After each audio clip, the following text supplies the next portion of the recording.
This lesson will teach us just an amazing amount of things, but it will reinforce a great deal the importance of everything that the sages say about laws of holiness, guarding our eyes, guarding our ears, what we eat.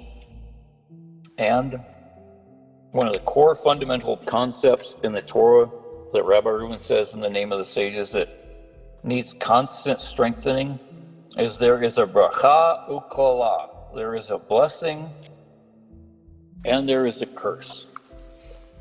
There's no middle ground. The prohibition against eating or drinking on Yom Kippur is widely known among the Jewish people. Yet there are times, such as in cases where fasting endangers a person's life, that it is permissible and even obligatory to eat. One example of such a danger is mentioned in the following Mishnah. A pregnant woman smells food and they feed her until she comes back to herself. Rashi explains that it is not actually the woman who is hungry, but the fetus in her womb that senses the food via the mother and longs to eat.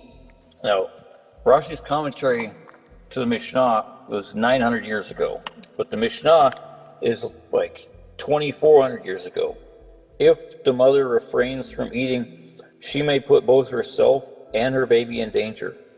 The Talmud, following this Mishnah, further states, once there was a pregnant woman who smelled food on Yom Kippur. They came before Rabbi Yehuda HaNasi and asked him what to do. He told them, go and whisper in her ear that today is Yom Kippur. Perhaps she will be able to hold herself back. They whispered in her ear, and the baby's hunger ended, and the woman calmed down. Rabbi Yehuda HaNasi applied this verse to that baby. Before I formed you in the womb, I knew you. Jeremiah chapter 1, verse 5. I sanctified you to be a prophet unto the nations. Rabbi Yochanan, who became the leader of the Amoraim in the land of Israel and the redactor of the Jerusalem Talmud, was born from that woman. Astounding. And as Rabbi Zamir Cohen comments later on in the book, that to the outsider it would seem just completely insane that he would be able to even say such a thing. I mean, it's a fetus in the mother's belly. How can you? Doesn't make any kind of sense, logically, scientifically. Once there was another pregnant woman who smelled food on Yom Kippur, and they came before Rabbi Chanina and asked him what to do. He said to them, whisper into her ear that today is Yom Kippur. They whispered into her ear, but she did not calm down. So they fed her. Rabbi Chanina applied this verse to that baby. The wicked are estranged from the womb. Psalms 58, verse 3. This is even more insane.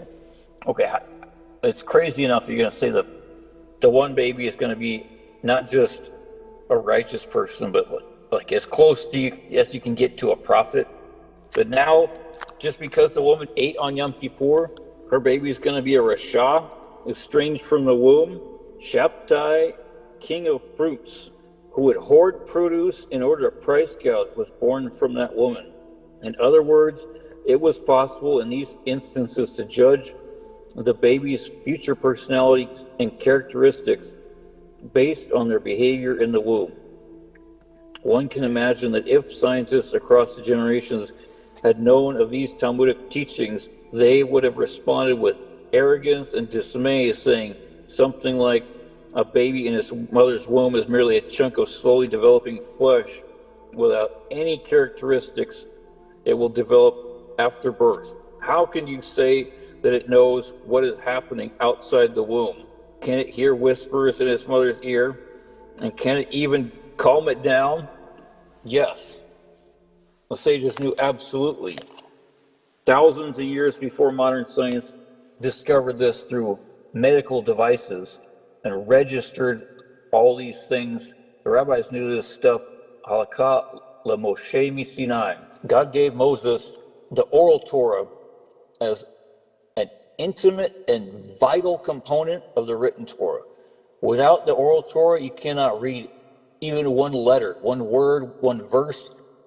Oral Torah contains the vowel system. It contains tools for scriptural exegesis in order to determine how to vowelize certain words, what the words mean in certain contexts, how to interpret laws from certain passages, and just a nearly unending treasure of wisdom that is just beyond comprehension. So now that we know the science behind it, the reliability of these findings is supported by studies performed on the babies after they were born, which prove that they retain their experiences in the womb. They recall music that their mothers played for them regularly during pregnancy, and they differentiate between stories read to them when they're in the womb and those that were not.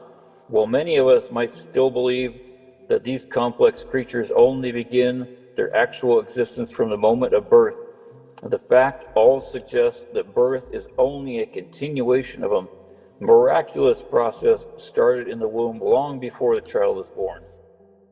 Today, there are still no scientific or technological tools capable of proving or explaining exactly how the fetus can register the smell of food from outside the womb. However, we are certain that the Creator of the world, who commanded us not to eat on Yom Kippur, implanted in His Torah all of the knowledge necessary to observe the commandments properly.